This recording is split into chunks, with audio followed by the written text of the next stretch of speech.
আগের দিন আমি ওই তোমাদের total internal reflection, critical angle এগুলো বলেছিলাম, ঠিক আছে। তো সিমিলারলি ওটা বলেছিলাম, ঘন মাধ্যম, লঘু মাধ্যম, এই কনসেপ্ট সবই বলেছিলাম তোমাদেরকে। তো এখন আমরা যেটা দেখব সেটা হচ্ছে দর্পণের ক্ষেত্রে আমরা একটা হিসাব কষেছিলাম যে বস্তু ফোকাসে থাকলে কি হয়, প্রতিবিম্ব কোথায় তৈরি হয়, কেমন হয়, রিয়েল হয় না ইনভার্টেড হয়, ভার্চুয়াল হয় না ইরেক্ট হয়, এগুলো আমরা দর্পণের ক্ষেত্রে দেখেছিলাম, মানে আয়না। এই জিনিসটা যদি লেন্সের ক্ষেত্রে আমরা দেখি, লেন্সের ক্ষেত্রে কি হবে, অ্যাট ইনফিনিটি যদি থাকে বস্তু, ইমেজ কোথায় তৈরি হবে, ইমেজ তৈরি হবে ফোকাসে, কেমন হবে, রিয়েল হবে, ইনভার্টেড হবে। যদি 2f মানে ফোকাস যদি এই দূরত্বটা, একটা ধরো আমি উত্তল লেন্স, এখানে কনভেক্স দিয়েছে, উত্তল লেন্স নিলাম, তো এটা আমার আলোক কেন্দ্র। বস্তু যদি ইনফিনিটিতে থাকে, আমি কথার কথা বলছি, এটা ধরো ইনফিনিটি, এইখানে যদি থাকে, ঠিক আছে, তাহলে বস্তু কোথায় তৈরি হবে, ফোকাসে, ঠিক আছে, তৈরি হবে, ঠিক আছে। তো এরকম ভাবে মনে রাখবে, কি ছবি আছে অনেক, ছবিগুলো আমি আস্তে আস্তে দিয়ে দেবো, কিরকম ছবিগুলো, আগে তোমরা এই জায়গাটা একটু মানে একটু ধাতস্থ হয়ে যাও, তারপরে আমি বাকি ছবি দিয়ে দিয়ে প্রপার যে লাইটের ডায়াগ্রাম হয় লেন্স এঁকে, সেগুলো আমি পরে পরে বলবো। এখন একটু এই জায়গাটা সময় কম আছে, একটু মনে রাখার চেষ্টা করো, তাহলে তাড়াতাড়ি হবে, নাহলে ছবি এঁকে এঁকে ভাবতে গেলে অনেক সময় চলে যাবে। বস্তু যদি ইনফিনিটিতে থাকে, পজিশন অফ ইমেজ, ইমেজ তৈরি হবে কোথায়, ফোকাসে, কেমন হবে, রিয়েল ইনভার্টেড হবে। বিয়ন্ড 2f, বস্তু যদি 2f দূরত্বে থাকে, মানে ফোকাস যদি f হয়, 2f হচ্ছে তার থেকে বেশি দূরত্ব, সেখানে যদি থাকে, তাহলে পজিশন অফ ইমেজ কোথায় হবে, f এবং 2f এর মধ্যে, রিয়েল ইনভার্টেড হবে। যদি অ্যাট 2f হয়, তাহলে অ্যাট 2f এই তৈরি হবে ইমেজ, কেমন হবে, রিয়েল হবে, ইনভার্টেড হবে, ঠিক আছে। আচ্ছা, বিটুইন f অ্যান্ড 2f, তাহলে বিয়ন্ড f হবে, রিয়েল হবে, ইনভার্টেড হবে। যদি অ্যাট ফোকাসে হয়, তাহলে অ্যাট ইনফিনিটিতে হবে, রিয়েল ইনভার্টেড হবে। দুটো জিনিস দেখো, অ্যাট ইনফিনিটি যদি হয় তাহলে ফোকাসে তৈরি হচ্ছে, আর অ্যাট ফোকাসে যদি হয় তাহলে ইনফিনিটিতে তৈরি হবে, ঠিক আছে, এইটা। এবং যেটা বিটুইন অপটিক্যাল সেন্টার, মানে আলোক কেন্দ্র এবং এফ এর মধ্যে, আলোক কেন্দ্র এফ যদি এরকম হয়, আমার কথার কথা বলছি, এরকম যদি লেন্স হয়, যদি এইটা আমার আলোক কেন্দ্র, এটা আমার এফ হয়, এর মধ্যেখানে যদি বস্তু থাকে, তাহলে বস্তুটা কেমন হবে, বস্তুটা হবে ভার্চুয়াল এবং ইরেক্ট। তাহলে কোথায়, এফ এবং 2f এর মাঝে যদি বস্তু থাকে, তাহলে আমার তৈরি হবে ভার্চুয়াল এবং ইরেক্ট, ঠিক আছে। এটা হচ্ছে কনভেক্স লেন্সের ক্ষেত্রে। কনকেভ লেন্সের ক্ষেত্রে কি, বস্তু যদি অসীমে থাকে, ইনফিনিটিতে থাকে, তাহলে কোথায় প্রতিবিম্ব তৈরি হবে, ফোকাসে, ভার্চুয়াল ইরেক্ট, এটাও ভার্চুয়াল ইরেক্ট হয়। বিটুইন লেন্স অ্যান্ড ইনফিনিটি, এইখান থেকে ইনফিনিটির মধ্যেখানে যদি থাকে, ইনফিনিটি যদি, এইটা যদি ইনফিনিটি হয়, এই মধ্যেখানে যদি কোথাও থাকে, তাহলে ভার্চুয়াল এবং ইরেক্ট হবে, ঠিক আছে। তাহলে উত্তল লেন্সের ক্ষেত্রে ভার্চুয়াল ইরেক্ট কোথায় হচ্ছে, এফ এবং 2f এর মধ্যে হচ্ছে, এটা মনে রাখবে, ঠিক আছে। এটাই যথেষ্ট আপাতত।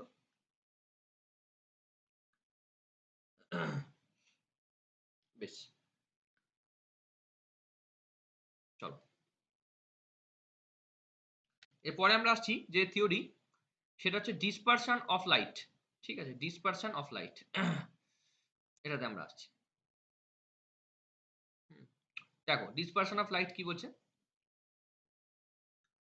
when a ray of light or a composite light passes through a prism, it gets splitted into consequent colors। মানে দেখবে তুমি প্রিজম, তোমরা হয়তো চোখে সবসময় দেখোনি, একটা জলের ফোঁটার মধ্যে দিয়ে যখন আলো যায়, সূর্যের আলো, দেখবে 7টা রঙের ভেঙে যায়, লক্ষ্য করে দেখেছো, এটা হয়, একটা জলের ফোঁটা বা সাবানের ফোঁটার মধ্যে দিয়ে যখন আলো যায় দেখবে ভেঙে যায়। এই জিনিসটাকে আমরা বলি ডিসপারশন অফ লাইট, ঠিক আছে। এবং কালারটা কিভাবে ভাঙে, মানে সাদা লাইট কিভাবে ভেঙে যায়, ধরো সূর্যের আলো যাচ্ছে, মানে কি 7টা রঙই ওর মধ্যে আছে, যখন কোনো প্রিজমের মধ্যে দিয়ে বা যখন কোনো বৃষ্টির জলের ফোঁটার মধ্যে দিয়ে যাচ্ছে, তখন যে ভেঙে যাচ্ছে, সেটা কি আকারে ভাঙছে, সেটা ভাঙছে যে VIBGYOR, violet, indigo, blue, green, yellow, এটা হচ্ছে ওটা কি, অরেঞ্জ আর রেড, ঠিক আছে। ভিপ জিওর বাংলায় বলে বেনি আসহ কলা, বেনি আ স অ কলা। তাহলে বে ফর বেগুনি, মানে বয়কারে বে, এটা বেগুনি, নীল, আকাশি, সবুজ, হলুদ, কমলা, লাল, এটা। আর ইংরেজিতে ভিপ জিওর। The dispersion of light is due to different velocities of light of different colors in a medium. as a result the refractive index of a medium is different for different colors of light. এই dispersion of লাইটটা মিডিয়ামের উপর depend করে এবং medium to medium change হলে সেখানে তোমার যেটা রিফ্র্যাক্টিভ ইন্ডেক্স বা প্রতিসরাঙ্কটাও চেঞ্জ হয়। এটা অতটা ইম্পর্টেন্ট না, শুধু ডিসপারশন অফ লাইট কি এইখান থেকে এতটা পড়তে হবে, ঠিক আছে? বেশ,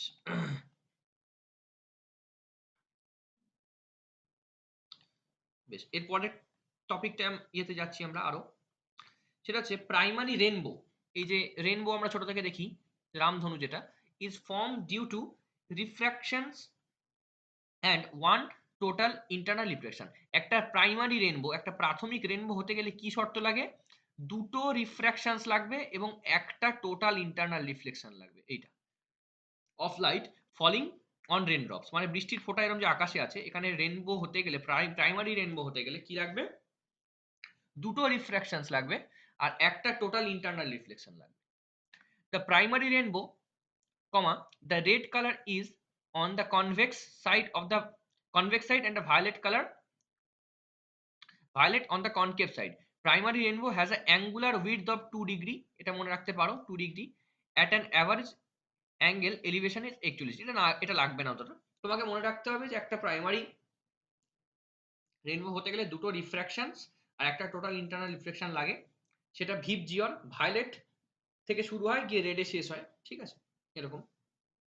আচ্ছা, secondary rainbow is form due to refractions and two internal refractions. এখানে কি দুটো রিফ্র্যাকশনস লাগবে এবং টু ইন্টারনাল রিফ্লেকশন লাগবে, মানে দুটো রিফ্র্যাকশনস আর দুটো টোটাল ইন্টারনাল রিফ্লেকশন আমাদের কিন্তু লাগবে, ঠিক আছে?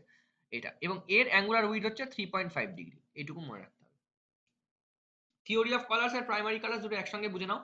একটা প্রাইমারি কালার যেটা প্রাথমিক রং বা মুখ্য রং হিসাবে আমরা বুঝি, সেটা হচ্ছে আমরা তিনটে, আমাদের RGB ফ্যাক্টর আমরা বলি, RGB, এই তিনটেই হচ্ছে প্রাইমারি রং। এই তিনটে দিয়েই বলা হয় যে সব রঙই নাকি এসছে, কিন্তু প্রাইমারি এখন আমাদের হয়ে গেছে 7টা, কিন্তু RGB ফ্যাক্টর প্রাইমারি কালার্স বলে তিনটে বলতে হবে।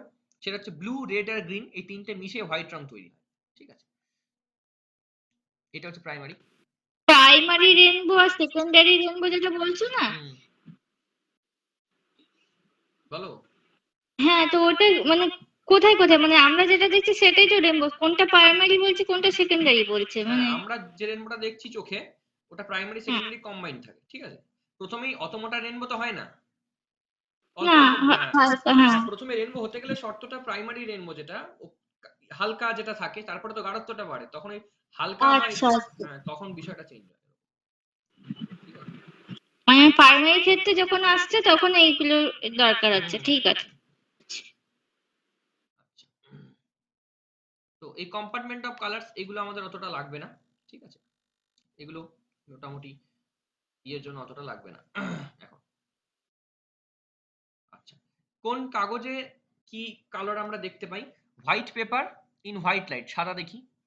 In red light, in light, আচ্ছা in white light, in red light, মানে সাদা কাগজ তার উপর যা রঙই ফেলো সেই রংটাই দেখায়, মানে তুমি সাদা কাগজের উপর সবুজ ফেললে সবুজ দেখায়, হলুদ ফেললে হলুদ দেখায়। এটা রেডের ক্ষেত্রে দেখো, লাল কাগজ তুমি যদি সাদা রং ফেলো সেটা লাল দেখাবে, লাল রং ফেললে তো দেখাবেই, গ্রিন ফেললে সেটা ব্ল্যাক দেখাবে, আর ইয়েলো ফেললেও ব্ল্যাক দেখাবে, আর ব্লু ফেললেও ব্ল্যাক দেখাবে। মানে লাল কাগজের ওপর তুমি লাল ছাড়া বাকি যাই ফেলো সেটাই ব্ল্যাক দেখাবে। গ্রিনের ক্ষেত্রে সেম, কিরকম? হোয়াইট লাইট যদি তুমি ফেলো গ্রিন পেপারের ওপর ইন হোয়াইট লাইট, সেটা গ্রিন দেখাবে, ঠিক আছে? আর ইন গ্রিন লাইট সেটা গ্রিন দেখাবে, বাকিগুলো সব ব্ল্যাক। যদি ইয়েলো পেপার নাও, হলুদ পেপার নাও, তার উপর যদি হলুদ লাইট ফেলো হলুদই দেখতে পাবে, তারপর রেড ফেললে ব্ল্যাক দেখবে, বাকি সব ব্ল্যাক দেখবে, হলুদ ফেললে হলুদ দেখবে, এইটি আর কিছু। আচ্ছা, ইন হোয়াইট লাইট ফেললেও তুমি হলুদ দেখবে, সাদা ফেললেও হলুদ দেখবে, হলুদ ফেললে হলুদ দেখবে, বাকি সব ব্ল্যাক। আর ব্লু পেপার, ব্লু পেপারের ওপর কি, সাদা ফেললে তুমি ব্লু দেখবে, ঠিক আছে?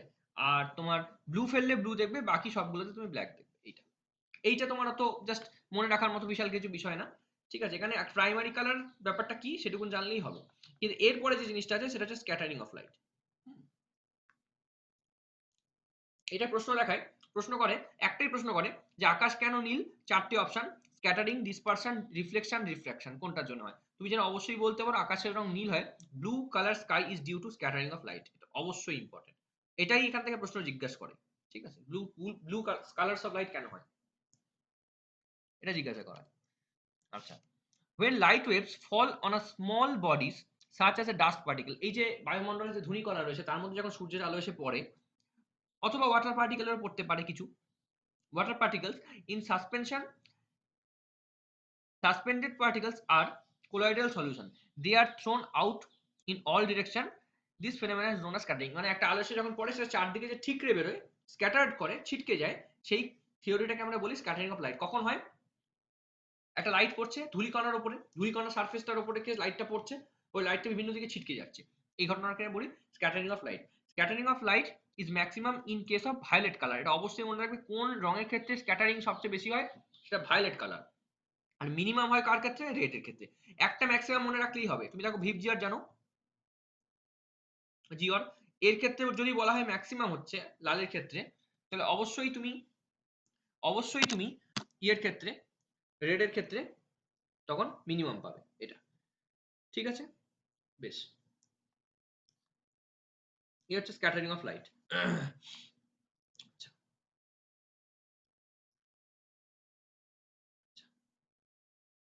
এর পরের টপিকটায় আমরা আসি।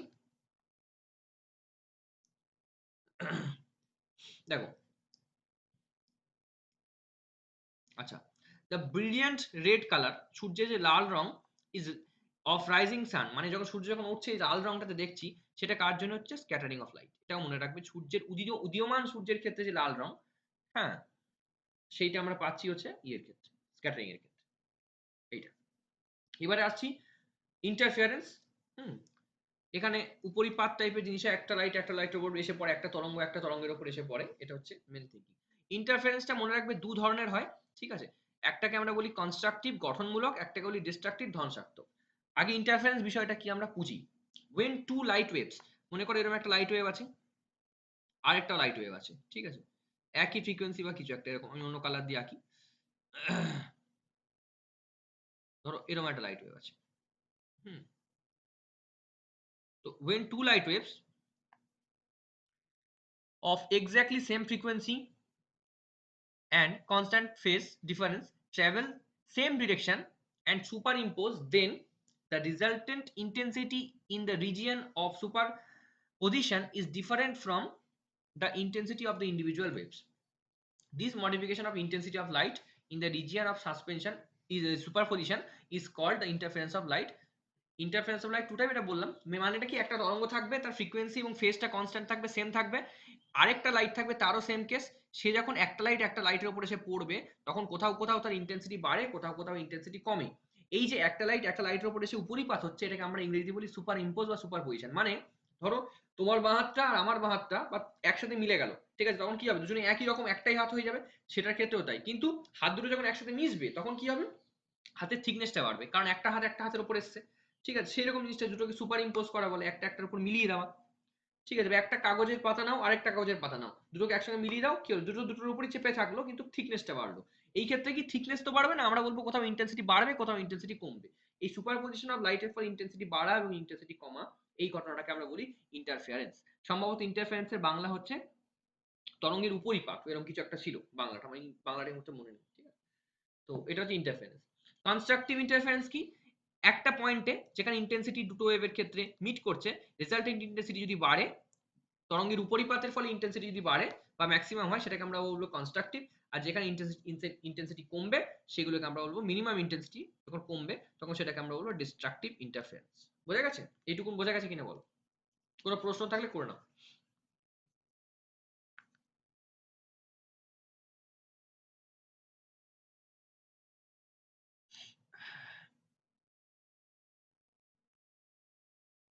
এবার আমরা আসছি হচ্ছে ডিফ্র্যাকশন অফ লাইট। ডিফ্র্যাকশন, এই টার্মগুলো থেকেই প্রশ্ন করে, ঠিক আছে? বেশি তো অঙ্ক টঙ্ক তো করতে দেবে না, টার্ম থেকেই করবে। when light waves fall on a small obstacle, এটা সম্ভবত পোলারাইজড অবস্টাকেল লেখা আছে, আমি দেখে নিচ্ছি তার একবার, ঠিক আছে? Small obstacle or small aperture whose dimension is comparable to the wavelength of the light. এই বিষয়টাকে বুঝতে হবে, জিনিসটা কি বলছে। মানে একটা লাইট আসছে, তার তরঙ্গ দৈর্ঘ্যের একটা মান আছে, ঠিক আছে? সেই তরঙ্গ দৈর্ঘ্যের যে মানটা, সেই মানের যে যে ভ্যালুটা, যেমন ধরো আমি একটা উদাহরণ দিচ্ছি, ধরো 5890, ধরো 5890 অ্যামস্ট্রং, এটাকে আমি যদি মিটার করি কত হবে? 5890 ইন্টু 10⁻⁻10 মিটার। এত ছোট, এত ক্ষুদ্র, যেটা 10⁻⁻10, এই লেন্থের যদি আমি কোনো অবস্টাকেল, যদি কোনো ব্লেড বা কিছু যদি রাখি, এরকম যদি কেস আমার কাছে হয়, তখন যে ঘটনাগুলো আমরা দেখতে পাবো সেগুলো ডিফ্রাকশন অফ লাইটের মধ্যে পড়ে। কিন্তু এর ফলে কি হয় বিষয়টা আমি পরে বলছি। তাহলে কি বলছে, when light waves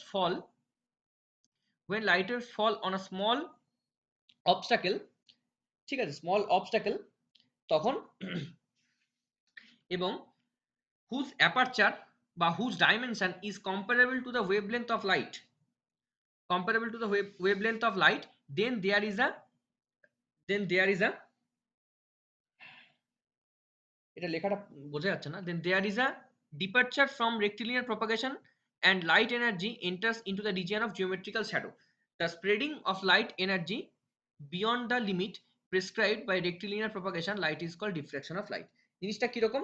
জিনিসটা হচ্ছে যে একটা লাইট রে থাকবে, লাইট রেটার মেন থিঙ্কিংটা এরকম হবে যে সেটা এমন একটা অবস্টাকেল বা এমন একটা বাধার উপর এসে পড়বে যেখানটা থেকে লাইটটা বাধা পাওয়ার পর একটা রেক্টিলিনিয়ার প্রপাগেশন এবং light energy enters into the region of geometrical shadow, মানে কোথাও শ্যাডো, কোথাও এরকম একটা সিচুয়েশন তৈরি হবে। এইরকম ঘটনাটাকে আমরা বলি হচ্ছে ডিফ্র্যাকশন অফ লাইট। এইটুকু মনে রাখলেই হবে যে লাইট এসে পড়বে। এই ডেফিনেশনটা তোমাকে কখনোই জিজ্ঞেস করবে না, ঠিক আছে? জাস্ট এটা জিজ্ঞেস করবে যে ডিফ্র্যাকশন অফ লাইটের ফলে কি হয়, এইগুলো জিজ্ঞেস করবে, ঠিক আছে? এইটুকু, আর কিছু জানার দরকার নেই। যে একটা ছোট অবস্টাকেলের উপর এসে পড়বে, যে অবস্টাকেল এসে পড়ার পর সেটা থাকে, যেমন ধর একটা ব্লেড আছে, যদি এরকম একটা ব্লেড থাকে সরু, লাইট ওয়েভ যদি এর মধ্যে এসে এরকম করে পড়ে, তাহলে লাইট ওয়েভটা কি হবে? যে ধাক্কা খেয়ে সেটা রেক্টিলিনিয়ার প্রপাগেশন দেবে এবং light energy enters into the region of geometrical shadow, কোথাও কোথাও শ্যাডো হবে, সেইখানে এনার্জিটা যাবে, কোথাও যাবে না, এরকম একটা বিষয়, ঠিক আছে? এইটা, এবং লাইটের এনার্জি যেটা, সে লিমিট যেটা থাকে তার থেকে বেশি লিমিট, বিয়ন্ড লিমিট ছাড়িয়ে যায় এবং লাইটের রেক্টিলিনিয়ার প্রপাগেশন হয়। এইটুকু। ডিফ্লেকশন অফ লাইট তোমাদের অত দেবে না, ঠিক আছে? এটা ডেফিনেশন পড়ে বোঝা যাবে না, এটা অনেক কিছু ফ্রেনেল ফ্রনহফার ডিফ্রাকশন পড়তে হবে, সেগুলো পড়লে তখন বোঝা যায় জিনিসগুলো। আমি জাস্ট লাইন ধরে ধরে বলছি বলে তাই। Polarisation of light. আচ্ছা, সাউন্ডের কোন জিনিসটা হয় না? এই সবকটা যে কটা পড়েছি, ইন্টারফারেন্স যা যা আমরা পড়লাম সবকটাই হয়, শুধুমাত্র পোলারাইজেশন হয় না। এটা মনে রেখো, এটা জিজ্ঞেস করে, পোলারাইজেশন হয় না, ঠিক আছে? সাউন্ডের পোলারাইজেশন হয় না, এই জিনিসটা। কিন্তু লাইটের পোলারাইজেশন হয়। আমরা যদি লাইট চ্যাপ্টার পড়ছি, পোলারাইজেশন টপিক পড়ছি, সাউন্ডের ক্ষেত্রে এটা পড়ানো হয় না, দেখবে। Polarization is the only phenomena. Polarization is the only phenomena which proves that light is a transverse wave. ভীষণ ভীষণ গুরুত্বপূর্ণ লাইন। লাইট হচ্ছে একটা ট্রান্সভার্স ওয়েভ। এটা প্রমাণ করে কোন ফেনোমেনা, কোন তত্ত্ব? ডিফ্রাকশন, ইন্টারফারেন্স, তোমার এরকম করে অপশন দেবে যে রিফ্লেকশন, রিফ্রাকশন, ইন্টারফারেন্স, পোলারাইজেশন। তুমি জানো পোলারাইজেশনটা দেখাতে পারো। Polarisation is the only phenomena which proves that light is a transverse. লাইটের একটা ট্রান্সভার্স প্রপার্টি আছে, যেটা আমি প্রথম ক্লাসেই বলেছিলাম। সেটা বোঝাতে পারে হচ্ছে পোলারাইজেশন লাইট, আর কিচ্ছু না। এইটুকু মনে রাখতে হবে এখানে। আচ্ছা, লাইট কি? আমরা প্রথমে বলেছি তড়িৎ চুম্বকীয় তরঙ্গের একটা সংস্থা দিয়ে তৈরি হয় light. Light is an electromagnetic wave in which electric and magnetic field vectors vibrate perpendicular to each other. মানে একটা ইলেকট্রিক ফিল্ড যদি এইদিকে থাকে, একটা ম্যাগনেটিক ফিল্ড এইদিকে থাকে, এরকম। এই দুটো সম্মিলিত জিনিসটাই হচ্ছে আলো। ইলেকট্রিক ফিল্ড এবং ম্যাগনেটিক ফিল্ড যদি একসঙ্গে পরস্পরের সঙ্গে 90 ডিগ্রি কোণ করে এগুতে থাকে, তখন সেই জিনিসটাকে আমরা বলবো হচ্ছে আলো। এইটাই হচ্ছে আমার আলো, আর কিছু না। এবার কোনো আলোকে আমি চোখে দেখতে পাই, কোনো আলোকে আমি চোখে দেখতে পাই না, কিন্তু গোটাটাই আলো। তাহলে আলোকে আমি ঘুরিয়ে কি বলতে পারি? একটা ইলেকট্রোম্যাগনেটিক ওয়েভের সংমিশ্রণ, আর কিছুই না, ঠিক আছে? এবং যেখানে ইলেকট্রোম্যাগনেটিকের ক্ষেত্রে ইলেকট্রিক ফিল্ড এবং ম্যাগনেটিক ফিল্ড পরস্পরের সঙ্গে লম্বভাবে থাকে, মানে এদের মধ্যে কোনটা 90 হবে, ঠিক আছে? এটা যদি আমি এরকম আঁকতাম, মানে ছবিটা আমাদের বইয়ে যেভাবে আঁকা থাকে, এটা যদি ই থাকে, এটা যদি বি থাকে, এই দিকে যাবে হচ্ছে ইলেকট্রিক ফিল্ড এরকম করে, তো এই দিকে যাবে ম্যাগনেটিক ফিল্ড, এরকম ভাবে একটা থাকে, ঠিক আছে? এটা ম্যাগনেট। তো এইভাবে ছবিগুলো থাকে। তো এখান থেকে পোলারাইজেশন থেকে পড়ার বিষয় হচ্ছে লাইটের ট্রান্সভার্স প্রপার্টি বোঝা যায়। লাইটের ইলেকট্রোম্যাগনেটিক সোর্স, এটা আমরা আগেই দেখে এসেছি, সেটা পড়া যায়, যেখানে ইলেকট্রিক ফিল্ড আর ম্যাগনেটিক ফিল্ড পরস্পরের পারপেন্ডিকুলার থাকে। আচ্ছা, polarization is the phenomena of restricting the vibration of light in a particular direction. একটা পার্টিকুলার ডিরেকশনে লাইটকে কাঁপাতে সাহায্য করে কোন ফেনোমেনা? সেটা হচ্ছে polarization of light in a plane of perpendicular to the direction of propagation. যেদিকে ডিরেকশন অফ প্রপাগেশন লাইট যেদিকে এগুবে, ধরো বাম দিক থেকে, এই দিক থেকে লাইট এগুচ্ছে, ভাইব্রেশন এদিক থেকে এদিকে হচ্ছে, সেই দিকে যেই হতে হবে ভাইব্রেশনটা, তবেই তো লাইটটা এগোবে। সেই জিনিসটাকে রেস্ট্রিক্ট করে এই পোলারাইজেশন থিওরির মাধ্যমে সেটা আমরা বুঝতে পারি এটা। আচ্ছা, the visible effect of light, the visible effect of light is only due to electric field vector. লাইটের যে দৃশ্যমান বিষয়টা আমরা যেটা দেখতে পাই সেটা কার জন্য হচ্ছে? শুধুমাত্র ইলেকট্রিক ফিল্ড ভেক্টরের জন্য হচ্ছে, ই ভেক্টরের জন্য হচ্ছে। এই জায়গাটাও খুব ইম্পর্টেন্ট, ঠিক আছে? আচ্ছা, হিউম্যান আই, এবার আমরা আসছি হিউম্যান আইতে, আমাদের চোখের যে বিষয়গুলো সেইগুলোতে আমরা আসছি। চোখের বিষয়গুলোর মধ্যে কি প্রশ্ন দেয়? প্রশ্ন দেয় কি কি রোগ হয়, কোন চশমা ব্যবহার করতে হয়, হিউম্যান আই এর ডিফেক্টস, ঠিক আছে, এবং তার রেমিডি কি। আচ্ছা, হিউম্যান আই এর লিস্ট ডিস্টেন্স, যেটা আমরা খালি চোখে তাকিয়ে, যদি কারো পাওয়ার না থাকে, তাকিয়ে যে যে দূরত্ব সে অনুভব করে বা যে দূরত্ব সে দেখতে পায়, সেটা max to max 25। Least distance of distinct vision, মানে পরিষ্কার ভিশন হচ্ছে 25 সেন্টিমিটার, এইটা বলা হচ্ছে ডিস্টিংক্ট ভিশন, ঠিক আছে? এবার হচ্ছে ডিফেক্টস অফ আই কি। এবার এখানে সেল থিওরি, কিডনি ফিডনি, চোখের নার্ভটার অনেক কিছু ব্যাপার ট্যাপার বলবে, রড কোষ কোন কোষ এটা থাকবে, এগুলো আমার এখানে লাগছে না, ঠিক আছে? আমার এখানে ডিফেক্ট পড়তে হবে মায়োপিয়া অর শর্ট সাইটনেস, মানে কম দেখতে পায়। মায়োপিয়া কি? মায়োপিয়া হচ্ছে নিয়ার অবজেক্টস আর আউটার অবজেক্টস কোনটা দেখতে পাবে কোনটা পাবে না। A person suffering from myopia can see the near objects, কাছের দৃষ্টি দেখতে পায়, হোয়াইল ফার অবজেক্ট সে দেখতে পায় না, আর নট ক্লিয়ার। কাছের দৃষ্টি যখন দেখতে পাচ্ছে, দূরেরটা যখন পাচ্ছে না, সেটাকে বলা হচ্ছে মায়োপিয়া। এই ধরনের ক্ষেত্রে আমরা কি লেন্স ইউজ করি? অবতল দর্পণ আমরা ব্যবহার করি, ডাইভার্জিং লেন্স। তোমাকে অবতল না বলে ডাইভার্জিং শব্দটাও দিতে পারে, ঠিক আছে? ডাইভার্জিং লেন্স বা অবতল দর্পণ তোমাকে দিতে পারে রেমিডি হিসেবে। এই দুটো, এই লেখান থেকে এইখান পড়তে হবে, তারপর এইটা ইউজ কি করে ঠিক করবো রেমেডি, এটা পড়তে হবে। এরপরে আমরা কোথায় আসবো? এরপর আমরা আসবো হচ্ছে হাইপারমেট্রোপিয়া। হাইপারমেট্রোপিয়াটা কি? ঠিক অন্যরকম, একই, ঠিক আছে? Hypermetropia C the distance of objects clearly, কাছের যে দূরত্বটা আর দূরের দূরত্বটার মধ্যে দেখো, a person suffering from hypermetropia can see the distance objects clearly but not the near object. দূরের দৃষ্টি দেখতে পাবে, কাছেরটা দেখতে পাবে না, এটা হচ্ছে হাইপারমেট্রোপিয়া। এর নিরাময়ের উপায় কি? এটা কি করলে ঠিক হবে? ওটা যদি কনকেভ হয়, এটা কনভেক্স মানে কনভার্জিং লেন্স ব্যবহার করতে হবে। তাই আছে যে এটা কনকেভ লেন্স, কনভেক্স লেন্স বা কনভার্জিং লেন্স মানে ব্যবহার করতে হবে, এই লাইনটা পড়তে হবে। তাহলে কাছের দৃষ্টি দেখতে পায়, দূরেরটা পায় না, এটা কোনটা? আর দূরেরটা দেখতে পায়, কাছেরটা পায় না, এটা কোনটা? এই দুটো আমাদের পড়তে হবে, ঠিক আছে? এই দুটো কিন্তু বারবার পরীক্ষায় এসছে, ঠিক আছে? বারবার, ঠিক আছে? আচ্ছা, এরপর অ্যাস্টিগমাটিজমটা দেখবে, এটা খুব ইম্পর্টেন্ট। এইটা হচ্ছে কি, যে সমস্ত ব্যক্তিদের চোখে সিলিন্ড্রিক্যাল লেন্স ব্যবহার হয়, এটা ছবি না দেখালে বুঝতে পারবে না অ্যাস্টিগমাটিজম জিনিস কি। মানে দূরের দৃষ্টি কাছের দৃষ্টির বিষয় তো রইলই, তার সঙ্গে হচ্ছে সে দিন দিন জিনিসগুলোকে ঝাপসা দেখতে শুরু করে, কাছে দূরে সবকিছুই। সেই সমস্ত ব্যক্তির যারা অ্যাস্টিগমাটিজমের রোগী, তাদের ক্ষেত্রে যেটা আছে, সেটা সেই লেন্সটাকে বলা হয় সিলিন্ড্রিক্যাল লেন্স। দেখবে ডাক্তারদের বিভিন্ন চোখে, তোমাদের যদি কারো চশমা থেকে থাকে, সিলিন্ড্রিক্যাল পাওয়ার দেওয়া হয়। সিলিন্ড্রিক্যাল পাওয়ারের মানেই হচ্ছে তার অ্যাস্টিগমাটিজম আছে, ঠিক আছে? এইটা। আচ্ছা, এবার আমরা আসছি হচ্ছে সিম্পল মাইক্রোস্কোপ। সিম্পল মাইক্রোস্কোপে আমরা আসছি। মাইক্রোস্কোপ মানে কি? ছোট জিনিসকে বড় করে দেখা, মানে ম্যাগনিফিকেশন। ম্যাগনিফিকেশন পাওয়ার একটা, যেমন লেন্সের পাওয়ার আমরা বলি, সেটা বলি কি 1/f। এখানে ম্যাগনিফিকেশন পাওয়ার সিম্পল মাইক্রোস্কোপের ক্ষেত্রে হয় 1 plus 1 plus 1 1 plus D by F, ঠিক আছে? ডি বাই এফ, এই জিনিসটা বলা হচ্ছে। সিম্পল মাইক্রোস্কোপের ক্ষেত্রে ডি এর মান 25 সেন্টিমিটার আর এফ হচ্ছে ফোকাল। তাহলে ডি এর মানটা তুমি বসিয়ে নেবে, এফ এর মানটা তোমাকে বলে দেবে ফোকাস কত, দিয়ে এমটা ম্যাগনিফিকেশনটা বার করে নেবে। তাহলে ছোট জিনিসকে বড় করে দেখার জন্য যে মাইক্রোস্কোপ, দুটো আমাদের বহু রকমের আছে, সিম্পল মাইক্রোস্কোপ, কম্পাউন্ড মাইক্রোস্কোপ আর ইলেকট্রন মাইক্রোস্কোপ। এই তিনটেই আমাদের বায়োলজিতে মোটামুটি চলে, ঠিক আছে? ইন জেনারেল থাকে সব ল্যাবে বা স্কুলে। সিম্পল মাইক্রোস্কোপকে this is a simple convex lens, convex lens দিয়ে তৈরি একটা মাইক্রোস্কোপ, যেটাকে আমরা বলবো সিম্পল মাইক্রোস্কোপ। একটা স্মল ফোকাল লেন্থ তার থাকতে হবে এবং সে ছোট জিনিসকে বড় করে দেখবে। আচ্ছা, কনভার্জিং কেন? দেখো, মাইক্রোস্কোপের জিনিসটা কি, আমার তো এইখানে এইভাবে তো আইপিসটা থাকে, আর এইখানে আমাদের এরকম লেন্স থাকে, আমি জাস্ট কম্পাউন্ডের মতো করে দেখাচ্ছি, এইখানেও স্ট্যান্ড ট্যান্ড থাকে। তো এইখানে আমরা কি করি, এখানে আমরা একটা গ্লাস প্লেট দিই, তলে একটা এখানে কোনো স্যাম্পল রাখি, রেখে ওর উপর একটা গ্লিসারিন দিয়ে চাপিয়ে দিই, এটাকে স্ক্রু দিয়ে দিয়ে নিচে নামিয়ে নিয়ে আসি। ধরো আমি এই লেন্সটাতে দেখবো, 10x জুম করে দেখবো, এই লেন্সটাকে কাছে নিয়ে আসি, একদম এখানে থাকে লেন্সটা। আর তলা থেকে, যেটা আমি সিম্পল মাইক্রোস্কোপ বা কম্পাউন্ড মাইক্রোস্কোপে, এর কোনো নিজস্ব লাইটের সোর্স থাকে না, সূর্যের আলোতেই আমাকে দেখতে হবে বা টিউবের লাইটই দেখতে হবে। সূর্যের আলোটাই বেস্ট, ইন্টেন্সিটি বেশি, টিউবের আলো ইন্টেন্সিটি কম। এইখান থেকে পাশ থেকে কি হবে, লাইট ঢুকতে থাকবে। এবার লাইট ঢুকে এটাকে আলোকিত করবে এবং আমি চোখে দেখবো, মানে কি লাইট গুলোকে একটা জায়গায় গুটিয়ে নিতে হবে, মানে কনভার্জ করে দিতে হবে। তাই জন্য কিন্তু এখানে কনভার্জিং লেন্স বা কনভেক্স লেন্স কিন্তু আমাদের ব্যবহার করতে হয়েছে। যদি আমি এখানে এই যে মাইক্রোস্কোপ, এখানে যদি ডাইভার্জিং লেন্স ব্যবহার করতাম, এটা তুমি আলো দেখতেই পেতে না, কারণ এই লেন্সটা কি করতো, আলোটাকে বাইরের দিকে বার করে দিত। এই আলোটাকে গুটিয়ে তোমার চোখটা যেখানটা আছে সেইখানে যদি আনা যায়, তবেই তুমি কিন্তু আলোটা দেখতে পাবে। এইটা হচ্ছে মাইক্রোস্কোপের বেসিক ফান্ডা। এইভাবে মাইক্রোস্কোপ তৈরি হয়। এটা হচ্ছে সিম্পল মাইক্রোস্কোপ মোটামুটি, যার ফোকাল লেন্থটা আমরা খুবই স্মল রাখি, ডিটাকে আমরা রেখে দিই, ঠিক আছে, আর কিছুই না।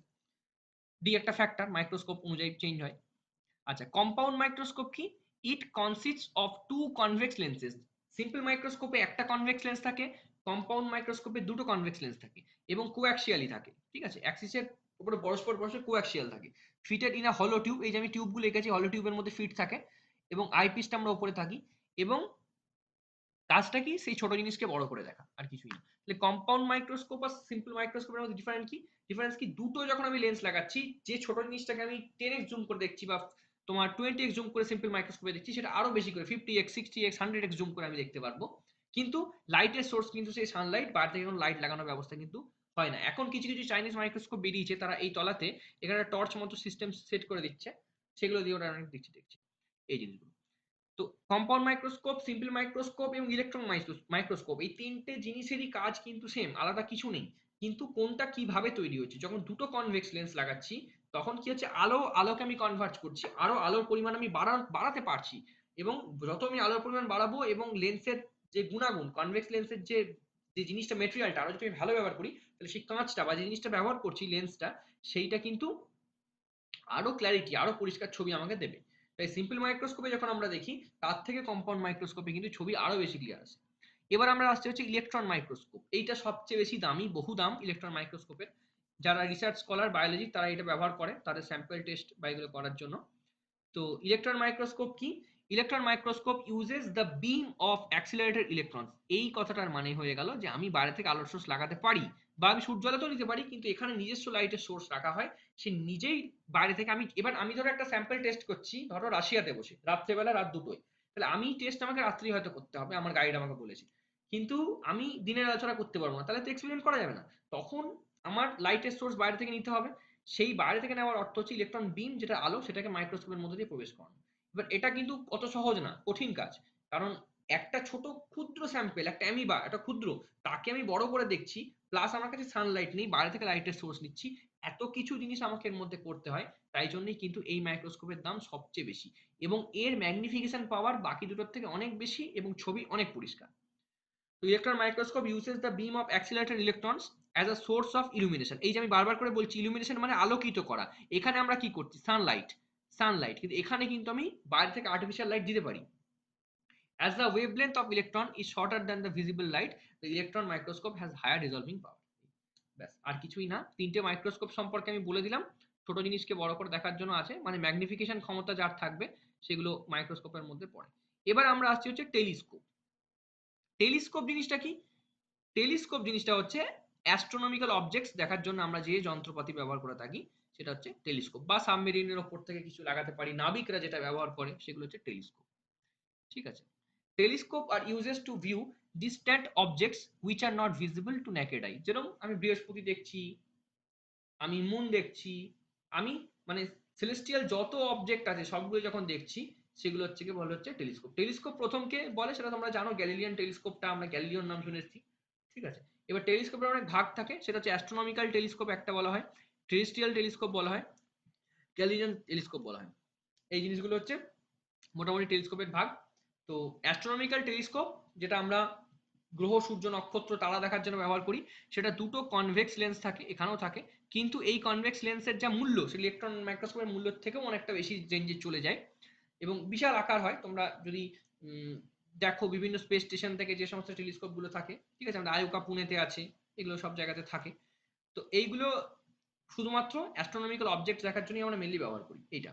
এবার আমি বলেছি টেলিস্কোপের অনেক ভাগ, astronomical telescope, terrestrial telescope, Galilean telescope. তিনটির কি কাজ মোটামুটি একটু জেনে নিই। Astronomical telescope consists of two convex lenses placed coaxially in a hollow tube. The lens facing the object is called objective and the lens towards the eye is called eyepiece. তো eyepiece যেরকম microscope, এখানেও তাই same জিনিস। এবং final ইমেজটা কেমন আসে, inverted আসে। ঠিক আছে, আচ্ছা এবার হচ্ছে টেরিস্ট্রিয়াল টেলিস্কোপ কি, এটা ওই অ্যাস্ট্রোনমিক্যাল টেলিস্কোপের মতনই সিমিলার হয় এবং ওখানে দুটো থাকে, এখানে additional convex lens between the objects and form, এখানে তিনটে থাকে। ঠিক আছে, মোটামুটি তিনটে দিয়ে বানানো হয় এটা। ঠিক আছে, এবং ফাইনাল ইমেজটা এখানে আসে হচ্ছে ইনভার্টেড আর এখানে আসে হচ্ছে ইরেক্ট। ইরেক্ট। এবার আসছে হচ্ছে গ্যালিলিয়ান টেলিস্কোপ, এই টেলিস্কোপটা দুটো লেন্স দিয়ে তৈরি হয়। The object is convex and eyepiece is concave. আইপিসটা এখানে কোন কোন টেলিস্কোপের আইপিস কনকেভ এটা জিজ্ঞেস করা হবে। ঠিক আছে, কোন টেলিস্কোপের আইপিস কনকেভ, তখন তুমি বলবে গ্যালিলিয়ান টেলিস্কোপের আইপিস কনকেভ। এবং ফাইনাল ইমেজটা কিরম হয়, ইরেক্ট হয়। আর অপটিক্যাল টেলিস্কোপ থাকে, হ্যাঁ অপটিক্যাল টেলিস্কোপ এটাও একটু জেনে রাখো। অপটিক্যাল টেলিস্কোপ কি, was invented by Hans Lippershey, এনার নাম। তো এটা অপটিক্যাল টেলিস্কোপ বার করেছেন উনি। But Galileo was first to use it symmetrically to study the night sky. উনি এই কনসেপ্টটা আগেই দিয়েছিলেন, এটাই বলা হচ্ছে অপটিক্যাল টেলিস্কোপ। এই হচ্ছে মেন থিঙ্কিং আমাদের। এবারে প্রজেক্টর, যেটা আমরা ছোট থেকে স্কুল টুলে অনেক সময় দেখেছো, যে একটা যন্ত্র যার মধ্যে কোনো একটা ফিল্ম বা কিছু লোড করা থাকে, সেটা দেওয়াল বা পর্দায় ফেললে সেটা সিনেমা আকারে দেখা যায়। It projects magnified image of an object on screen. সে একটা স্ক্রিনের মধ্যে ফেলে যখন আমরা দেখি সেটাকে প্রজেক্টর বলে। The object inverted is placed between F and two F, অবজেক্টটাকে ফোকাস এবং এফ এবং টু এফ এর মধ্যে রাখা হয়। Of a projection then convex lens is show the real inverted magnification. Real এবং ইনভার্টেড ম্যাগনিফিকেশন সেটা এইটুকু। প্রজেক্টটা তোমাদের অত লাগবেও না, এই অবধি যা যা বললাম প্রথম থেকে সবটাই মোটামুটি কিন্তু এখানে পড়তে হবে। ঠিক আছে, এইটা হচ্ছে থিওরি পার্ট।